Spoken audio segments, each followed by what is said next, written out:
Hallelujah. सबको जय मसीह की। आज का पवित्र बाइबल में वचन हम बताने वाले हैं, मूर्ति को चढ़ाया गया भोजन। हालेलुया। प्रभु इस वचन के द्वारा प्रभु आपके जीवन में भी इसके गहराई की बात को समझाने पाए। हालेलुया। तो पिता परमेश्वर, हम प्रार्थना करते हैं। आइए छोटी सी प्रार्थना हम आपके लिए करते हैं।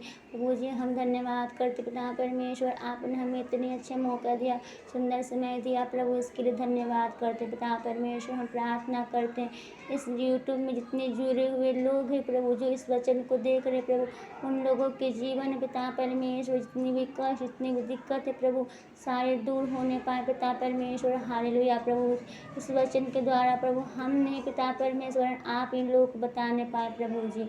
हालेलुया। प्रभु मेरे मुँह से नहीं प्रभु, अगर आपके मुँह से सारे वचन निकलने पाए प्रभु जी। हालेलुया। और पिता परमेश्वर आप इन लोगों को बताने पाए प्रभु जी, इसमें जो गहराई है प्रभु जी, वो इन लोगों पर प्रकट कीजिए प्रभु। जितने भी भाई बहन ये वचन को देख रहे हैं पिता परमेश्वर, उन लोगों के जीवन को आशीषित कीजिए पिता परमेश्वर। उनके जीवन में जितने भी कष्ट, जितनी भी दिक्कत, जितनी परेशानी है प्रभु जी, हम प्रार्थना करते हैं पिता परमेश्वर कि इनके सारे जीवन से कष्ट और दुखों को दूर कीजिए पिता परमेश्वर। हालेलुया। छोटी सी प्रार्थना यीशु मसीह के सामर्थ्य विश्वास में नाम से मांगते हैं, आमीन।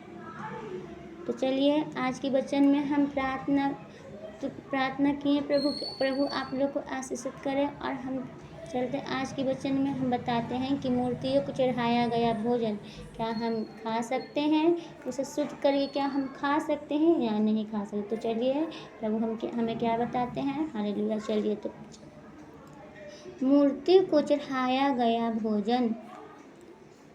अब मूर्तियों के सामने बलि की हुई वस्तुओं के विषय में हम जानते हैं कि हम सब को ज्ञान है।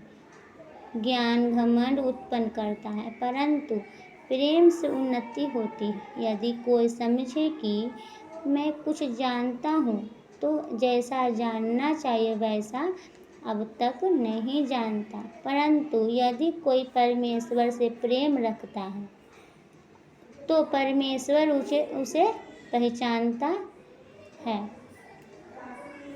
अतः मूर्तियों के सामने बलि की हुई वस्तुओं के खाने के विषय में हम जानते हैं कि मूर्ति जगत में कोई वस्तु नहीं, और एक को छोड़ और कोई परमेश्वर नहीं। यद्यपि आकाश में और पृथ्वी पर बहुत से ईश्वर कहलाते हैं, जैसा कि बहुत से ईश्वर और बहुत से प्रभु हैं, तो भी हमारे लिए एक ही परमेश्वर है, अर्थात पिता, जिसके ओर से सब वस्तुएं हुए हैं और हम उसी के लिए हैं। और एक ही प्रभु है, अर्थात यीशु मसीह, जिसके द्वारा सब वस्तुएं हुई और हम भी उसी के द्वारा हैं। पर सबको यह ज्ञान नहीं, परंतु कुछ तो अब तक मूर्ति को सब कुछ समझने के कारण मूर्तियों के सामने बलि की हुई वस्तु को कुछ समझ कर खाते हैं, और उनका विवेक निर्बल होने के कारण अशुद्ध हो जाता है। भोजन हमें परमेश्वर के निकट नहीं पहुंचाता। यदि हम न खाएं तो हमारी कुछ हानि नहीं, और यदि खाएं तो कुछ लाभ नहीं। परंतु सावधान, ऐसा न हो कि तुम्हारी यह स्वतंत्रता कहीं निर्बलों के लिए ठोकर का कारण हो जाए। क्योंकि यदि कोई तुझ ज्ञानी को मूर्ति के मंदिर में भोजन करते देखे और वह निर्बल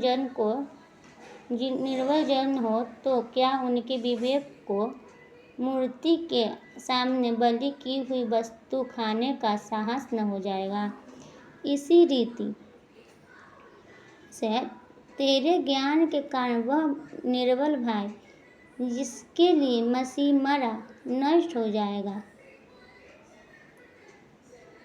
इस प्रकार भाइयों के विरुद्ध अपराध करने से और उनके निर्बल विवेक को चोट पहुँचाने से तुम मसीह के विरुद्ध अपराध करते हो। इस कारण यदि भोजन मेरे भाई को ठोकर खिलाए तो मैं कभी किसी रीति से मांस न खाऊंगा, न हो कि मैं अपने भाई के लिए ठोकर का कारण बनूं। हालेलुया। तो इसमें हमें प्रभु बताते हैं कि हमें किसी तरह का कोई भी प्रसाद नहीं खाना है जो मूर्ति पर चढ़ाया गया हो। हालेलुया। और मूर्ति पर चढ़ाया हुआ भोजन अशुद्ध ही होता है। हालेलुया। उसे हमें नहीं खाना है। किसी भी तरह का मूर्ति पूजा हो, उसमें किसी तरह का पूजा पाठ हो, हमें उसका प्रसाद नहीं खाना है। किसी तरह का भोजन भी हमें नहीं करना है। हालेलुया। प्रभु इस वचन के द्वारा आप लोग को आशीष करें। सबको जय मसीह।